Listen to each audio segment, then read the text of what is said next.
Good people. We didn't see this coming, but we know W won twice. Florida was just as nice nasty then as it is now. Somehow we missed this, even though we know nooses have resurfaced as tree decorations. States threatened to succeed the nation if we didn't take things back to the good old days when the ways of white folks was good old boys killing first, making excuses and crying self-defense later. The Creator has seen all these things as there is nothing new under the sun, and we are its reflection, yet surprised He won. We're out of touch. Disconnected.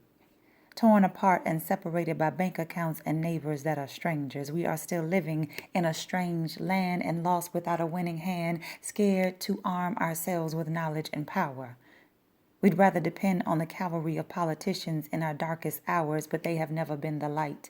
They've never done what's right for the least of these. They needed us convinced. Our only choices were mandatory sentences or Central Park 5, so pick the least evil of these lies, but either way.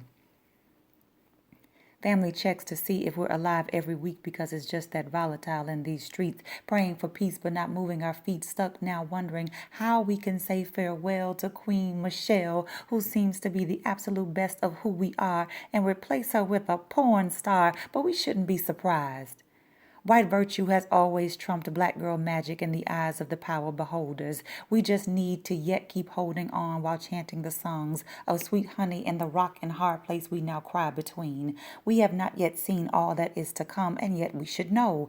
Emmett tried to tell us in his warning whistle. He whispered it to Trayvon, who did run to tell Mike, who overheard from Sean Bell, who granted Oscar with insight that the system wasn't right, so we needed to take a stand, and they sent us Sandra Bland, but she alone couldn't fill the void, though we knew of Rakia Boyd, cried a river for Jordan, watched them slaughter Corinne Gaines, and blamed her for her own pain. These things weren't enough.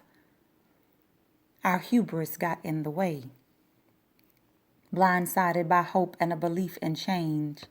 2 terms of seeing melanin had us believing we had arrived. Our status got us thinking we're guaranteed to survive police encounters and the like. Just hold your head down and nod and smile. Don't be Ferrell like Jonathan or talk back like Janet Wilson. Don't carry like Sterling and Castile. Don't run or stand still. Don't be mentally well or ill, because surely like Michelle Shirley, they aim to kill the coloreds. Don't ask to breathe. Don't take a stand or a knee. This is America. Land of some are free. The same yesterday, today, and always, and now it's taught us something. We should have seen this coming.